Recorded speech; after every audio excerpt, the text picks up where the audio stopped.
Hi, I'm Emma from Bits and Bakes and I'm going to share with you today my recipe for boiled beef casserole. It's my very first video, so please give it a thumbs up, and if you've got any questions, please feel free to ask. Thanks. For my beef casserole, here are some of the ingredients. I've got some beef stock, some casserole mix. This one was just 40p from Tesco, very basic one. I've got some other things: paprika, celery, salt, parsley, thyme and cranberry sauce. You need a bit of sweetness. First thing into the Instant Pot is our stock. We want to make sure that there's enough liquid in the bottom of the Instant Pot to make sure that it pressurizes. We're putting plenty of liquid in with this recipe as it goes. Here's your spice mix. Excuse the trivet, I took that out later.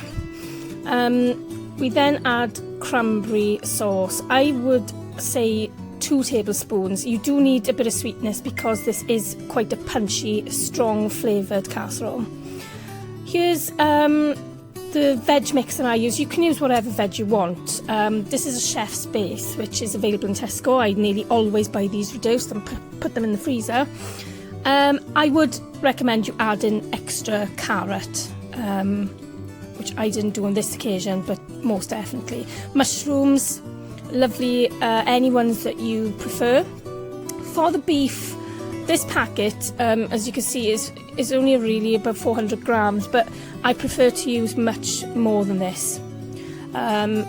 You'll see that everything is there now with the beef and everything's more or less mixed in. Give it a bit of a stir before putting the lid on. So make sure that you hear the little sound, the little song as I call it, when you put the lid on and then when you put it into place. Make sure that you turn your valve to the sealing position, otherwise it won't pressurise. It'll just cook and release all the liquid, but it won't taste as good.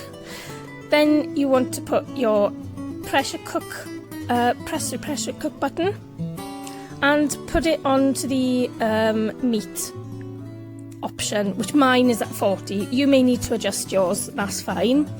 40 tends to be what I put stews and things on, and when it's gone to on, you know it's ready to go. It's going to be pressurizing. When it's ready, you want to do a quick release for this, which means that you're going to move that valve quickly and release the pressure straight away. Once it's ready, take the lid off and you'll see that everything is looking nice, but the sauce does need to be thickened up. So I strained off the veg and the meat and took the sauce to one side, and here I'm making a slurry from cornflour. So I use 3 tablespoons, which sounds like a lot, but it's not actually. Sauces do need quite a bit of thickening when they're this watery. So I use cold water doing this because when you use hot water, this goes a very strange sort of gloopy consistency, and because we want to add it into the existing sauce, we just want it to be pourable. So you set the Instant Pot to saute and put your sauce in and add the slurry to it, and it's just a case of waiting for it to heat up. It takes a couple of minutes, but you'll soon see it bubbling away. Now, you don't really need to keep stirring it. I like to, but it's not necessary really.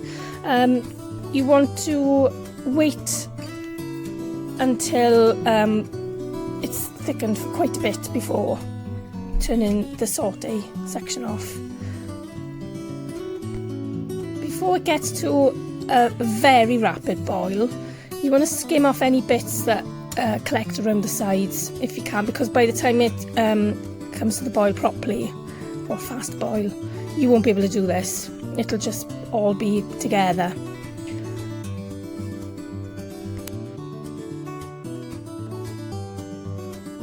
So here you've got the rapid boil. At this point you know that the cornflour is working and it's thickening the sauce.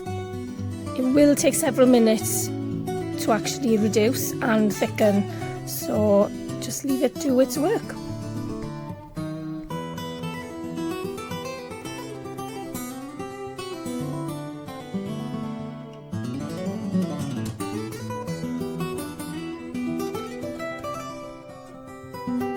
See now that it's reduced a bit, it's thickened slightly as well.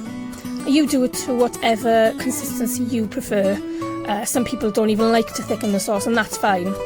So I was happy with how thick this was, and I just added back the meat and the veg, which cools the sauce down slightly as you first put it in, but give it a bit of a stir, and once, or only a few seconds really, it'll take to boil again.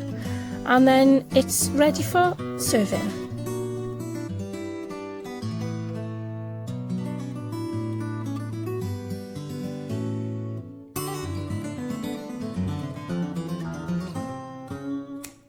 So here is my boiled beef casserole. I'm serving mine with boiled potatoes, but you can of course serve it however you prefer. You can see that it's a lovely rich sauce. It's got packed full of flavour.